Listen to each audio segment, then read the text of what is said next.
જય શ્રી રામ મિત્રો।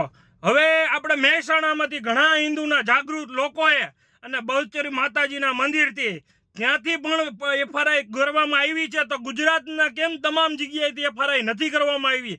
મારું કહેવાનું આવ્યું છે કે વારંવાર કોટડા સાંગાણીમાં રહેતો, પાસના ગામમાં રહેતો મનસુખ રાઠોડ અને જાહેરમાં અપમાન કરે છે, ગોંડલ આવીને દેવી દેવતાના અપમાન કરે છે અને મન પડે એવા વિડીયો બનાવે છે, કુળદેવીને ક્યાં ક્યાં વસ્તા ગણાવે છે ને એ હું બોલી નથી શકતો અને બહુ બધાના જીવ ઉભરે છે। બધાને હું તો તમને એ જ કહું છું, જાગો હવે। અને અત્યાચાર હિન્દુઓ ઉપર અત્યાચાર થાય છે ને, આ બંધ કરાવવો જરૂરી છે। વારંવાર અત્યાચાર કરવામાં આવે છે હિન્દુઓ ઉપર, બરાબર? આ દેવી દેવતાનું અપમાન, ભાઈ અમે તમારા ધર્મને નથી નડતા, તમે શું કામ અમારા ધર્મને નડો છો? અને ખુદ ક્યાં ઠાવકી ના છો એ મને કયો જોઈએ। આ 3-4 જણા ખવડિયાવ છે ને એને કહું છું, દિલથી વટથી કહું છું, તમે ક્યાં ઠવકીના છો? તમે ઘરમાં માતાજીનું મઢ રાખો છો અને ગૌચરના નામે મનસુખ રાઠોડે કેટલી જમીન ખાઈ ગયો છે, કેટલી જમીન નામે કરાવી દીધી છે ગૌચરના નામે।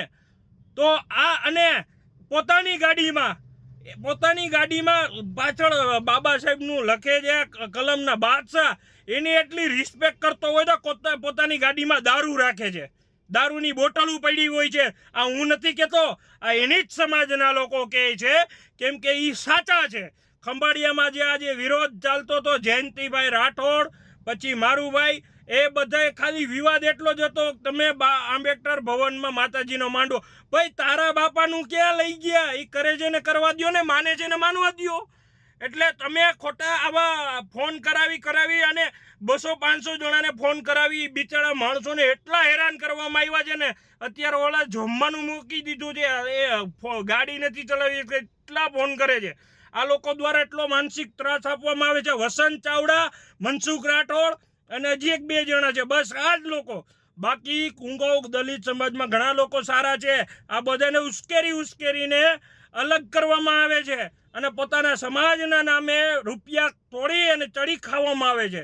એટલે આવા લોકોને દૂર રાખો અને હિન્દુ હોય, દલિત હોય કે બધે ભાઈબંધ એકતા રાખે છે, એને આ લોકો તોડાવવા માંગે છે।